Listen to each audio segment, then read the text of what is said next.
Group 2 elements or alkaline earth metals, or the group 2 elements are a subblock in the periodic table, and they all have the configuration end with Ns2, where N is the number of the period. And that includes elements from beryllium until radium.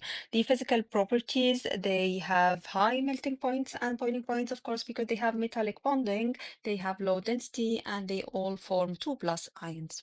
So let's look at the trends down the group. First of all, atomic and ionic radius will increase down the group because there are more electron shells. And then ionization energy will decrease down the group due to two factors. The first one, the outer shell electrons are further away from the nucleus due to the increase in the radius and increase in the shells. Also, because there are more inner shells, there will be more shielding, so the outer shell electrons are easier to remove. Finally, reactivity is related to the ionization energy or to how easy we can remove the electrons. And since the ionization energy decreases down the group, reactivity as well increases down the group because the electrons will become easier to remove. So in terms of their reactions, they react with oxygen to give metal oxides, which have the formula MO2. And these oxides are solid, white solids. The reactivity, as we said, increases down the group. So barium will burn more vigorously than magnesium with oxygen. The reaction with water, they will react with water to give metal hydroxides and hydrogen gas. The reactivity increased down the group. So we have magnesium that react very slowly with water, and it reacts mainly with steam or react faster with the steam. And when magnesium reacts with steam, so water as a gas, it will give magnesium oxide rather than magnesium hydroxide and hydrogen. And the reactivity with water will increase down the group, and so calcium, strontium, and barium will react more vigorously with water. Solubility trend, we have the solubility for the hydroxide and sulfate. So for the hydroxide, solubility increases down the group. So magnesium is insoluble, magnesium hydroxide is insoluble. And then as you go down, solubility increases. So barium hydroxide completely soluble in water. And then solubility trend for sulfate, it's the opposite. So solubility decreases down the group. So you have magnesium very soluble, magnesium sulfate very soluble in water, and barium sulfate is insoluble. And we use the test for sulfate using barium. So if you want to test for sulfate, you can use barium chloride, as well as if you want to test for the barium, you could use sulfuric acid or a sulfate salt where there is displacement reaction and you form barium sulfate as a white precipitate. The uses of group 2 elements and their compounds. Magnesium is used for the extraction of titanium, and this equation is quite common in the exam, where titanium tetrachloride with magnesium will give you titanium and 2 of the magnesium chloride. Magnesium hydroxide, it's used in indigestion remedies because magnesium hydroxide will neutralize the acid in stomach. Barium sulfate is used in barium amines for medical x-rays because it's insoluble, and it becomes safe because it's not absorbed, and it can be used for the x-ray because it's opaque for the x-ray.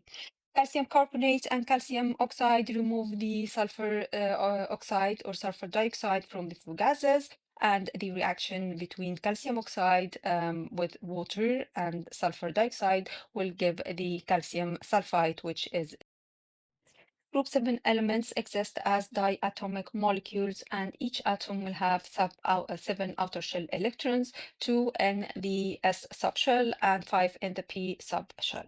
They are colored, they are nonmetals, and they exist as simple molecular substances. The boiling point of these will increase down the group. This is because the size of the molecules or the size of the atom becomes bigger, and then that means the van der Waals forces of attraction bond that between the molecules will increase and would need more energy. So the boiling and melting point increases down the group. The trend down the group, first of all, the atomic radius always increases down any group because of the increase of the number of shells. Electronegativity will decrease down the group, and this is because the outer shell electrons are further away from the nucleus because of the increase in the atomic radius, and they become more shielded. So they will attract the or pull the electrons in a covalent bond less than the ones at the top. Reactivity as oxidizing agent, meaning gaining of the electron, that will decrease down the group. And this is because it becomes harder to gain an electron down the group due to the increase in the distance between the outer shell electrons and the positively charged nucleus, and also because of the shielding. This is why we have these displacement reactions where a more reactive halogen displaces a less reactive halide from its solution. So we have the chlorine will displace both the bromide and iodide to give a chloride solution and to give bromine or iodine. That leads to a change in the color of the solution when you add when you add chlorine to either potassium bromide or potassium iodide because of the release of the bromine, which turns the solution orange, or the release of the or formation of the iodine, which turns the solution brown. In the same way, bromine will only displace the iodide, but not the chloride. And finally, the iodine will not displace either of the two.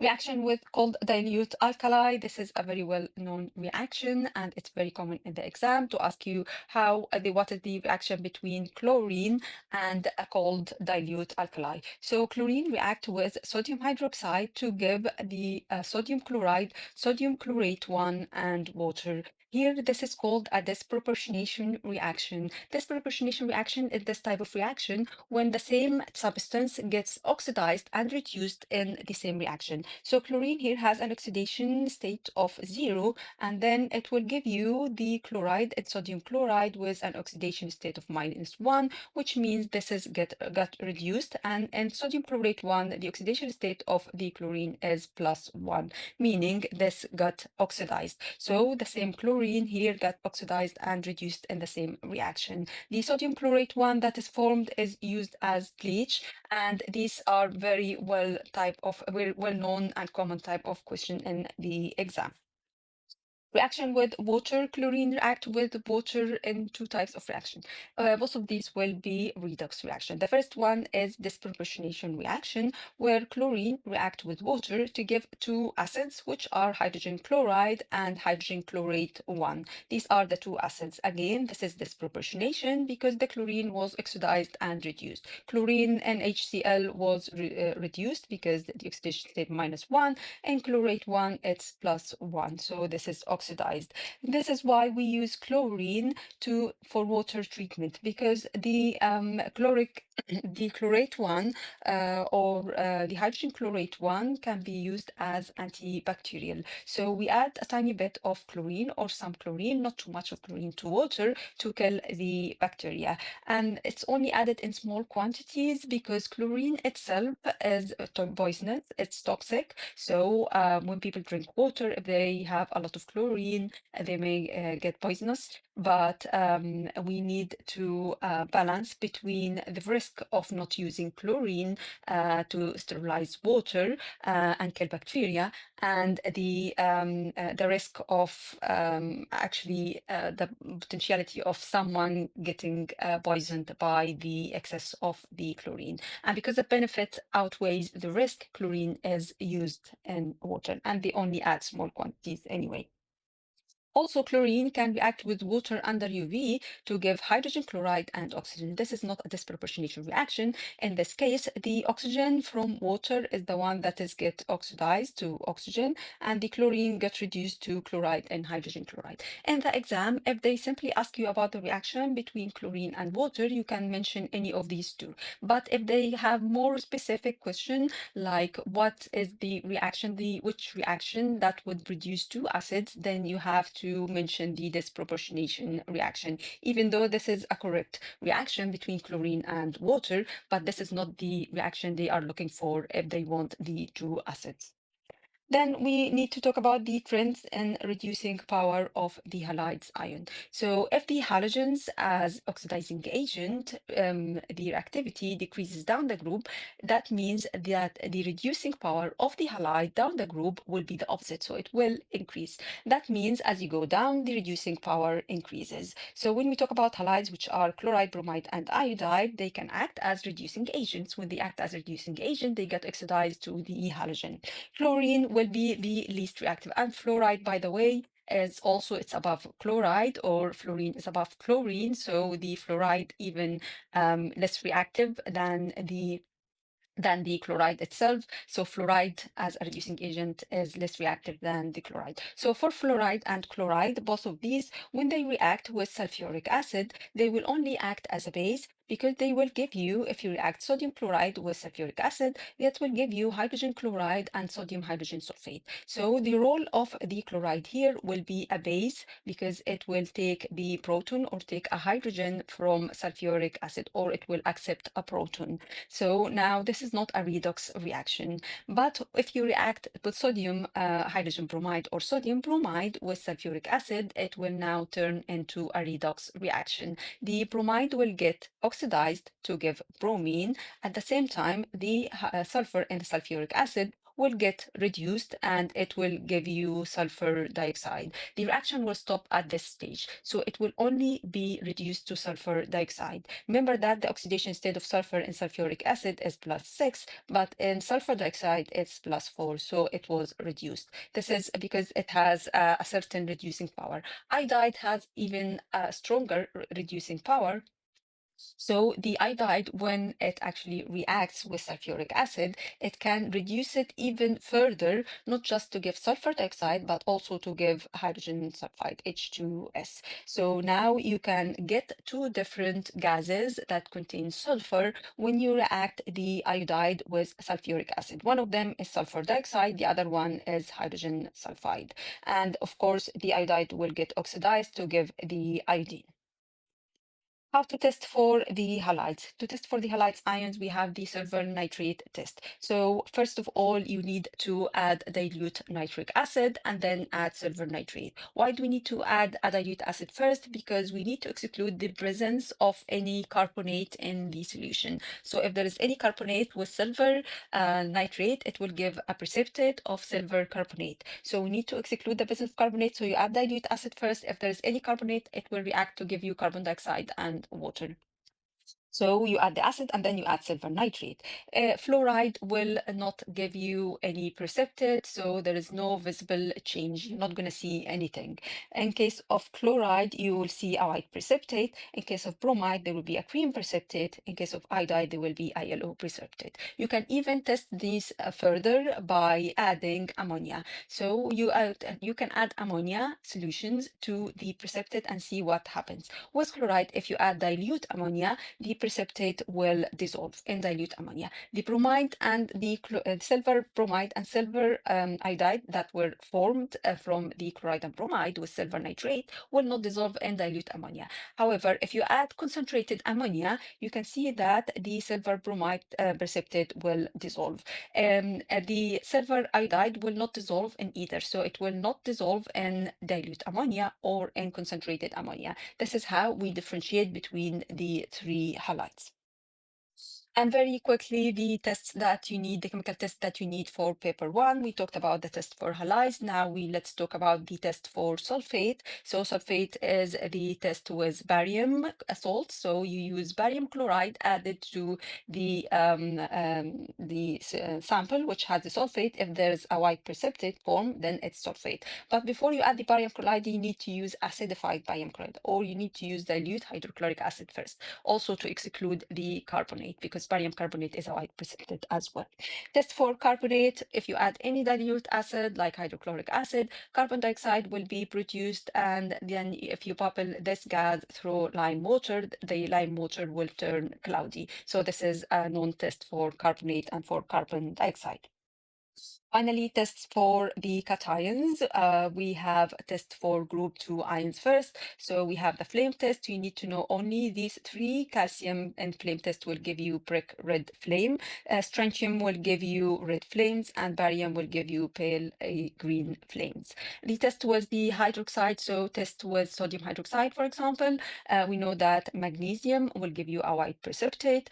Calcium will give you a slight white precipitate, not really a strong precipitate, and strontium as well, because they tend to be more soluble in water now. With barium, there will be no visible change because barium hydroxide is soluble in water. Finally, test for ammonium ion. So the ammonium ion, if you add sodium hydroxide, period three elements and their oxides. Period three elements are the elements from sodium to chlorine. They have a changing characters from being metallic to more non-metallic characters, and they all have the same number of electron shells. The trends across the period: first, the atomic radius will decrease across the period. This is because there are more protons as you go to the right, so there will be stronger nuclear attraction. Ionization energy generally increase, but there is a slight drop at the aluminium because the electron now is being removed from the 3p orbital, which is further away from the nucleus and more shielded with the extra 2s or 3s orbital.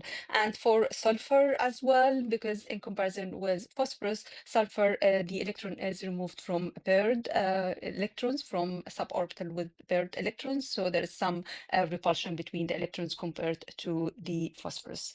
The electroconductivity, so they will be high with the metals, silicon as semiconductors, and the non-metals, phosphorus, sulfur, and the chlorine, they are non-conductors.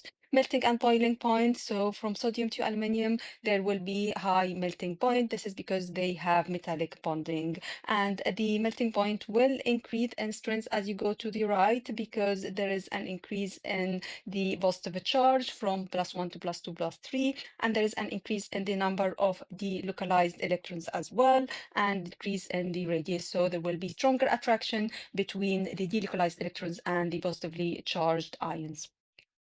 Aluminium has a bit of non-metallic character, so you don't see massive change in the boiling points between magnesium and aluminium. And then you can see that silicon has a very high melting point. This is because silicon exists as a giant covalent structure, which means that in order to melt silicon, you need to break these bonds. The covalent bonds are very strong bonds. In case of the non-metals, which are phosphorus, sulfur, and chlorine, these are all non-metal, exist as simple molecular structure, and they have weak van der Waals forces of attraction. However, as you can see, that sulfur has the highest melting out of these because sulfur is the molecule of sulfur is S8, meaning it has S atoms of sulfur. Phosphorus is 4 and chlorine is only 2. So the increase the number of the atom in the molecule means that the van der Waals forces of attraction will be stronger and it will need more energy to break the bonds. This is why this trend where sulfur has the highest out of the three, the phosphorus and then chlorine. Reaction with oxygen for the group 3 period 3 elements, they react with oxygen to give you the oxides. So sodium will give you sodium oxide, magnesium oxide, aluminum oxide, and silicon oxide. As we can see, the only one that you need to memorize because it doesn't follow what you expect is the reaction between phosphorus and with oxygen, because the formula of this oxide is P4O10. It's not the expected P2O5. Structure of the oxides. So sodium oxides and magnesium oxide will have giant ionic structure because they are completely ionic. Aluminum oxide is giant ionic, but it has some covalent character. The silicon oxide has a giant covalent structure, so it will have a very high melting point. And then phosphorus oxide and sulfur oxide, they are simple molecular structures. So they are basically, the sulfur is a gas, so they have low boiling points. Acid-base nature of the oxide. So we know that the metal oxides are basic and the non-metal oxides are acidic. So sodium oxide is basic. When it dissolves in water, it will give a pH in the range between 12 to 14. Magnesium oxide is less basic when it dissolves. Magnesium oxide doesn't, magnesium hydroxide is not soluble in water, as we know. So magnesium oxide is, although it's basic, but it has a lower pH, so it's between 9 and 10. Aluminum oxide is amphoteric. It's insoluble in water and can react as an acid or a base, and we will talk about that. Silicon dioxide is weakly acidic, however, it's insoluble and it's giant covalent structure, as we know. Phosphorus and sulfur dioxide, when they dissolve in water, they will produce the acids. They are non-metallic oxides and will give a pH in the range between 1 and 3. So oxide reactions with water, as we know, sodium will give you sodium hydroxide, magnesium will give you magnesium hydroxide, phosphorus oxide, when it reacts with water, will give you phosphoric acid, and sulfur dioxide will give you sulfurous acid or sulfuric 3,4 acid, and then sulfur trioxide will give you sulfuric acid. Aluminium oxide and silicon oxide are insoluble in water. However, aluminium oxide has an amphoteric behavior, meaning it can react with an acid and act as a base to give salt and water, and also can react with a base to act as an acid to give salt. So we have aluminum oxide with hydrogen chloride will give aluminum chloride and water in a neutralization reaction. So it acts here as a base. And then when you react it with sodium hydroxide, with excess of sodium hydroxide in presence of water, will give you that molecular structure that will give you that structure, this ionic compound, which is sodium and aluminum with 4 of the hydroxide ion. And so it acts here as an acid. Reaction of oxides with acids and bases. The basic oxides will react with acids to give you salt and water. So magnesium oxide with hydrochloric acid will give you magnesium chloride and water. And acidic oxide with bases as well will react to give you salt and water. So sulfur will give you sodium sulfide. Sulfur dioxide with sodium hydroxide will give you sodium sulfide and water. And then the phosphorus with sodium hydroxide will give you sodium phosphate. And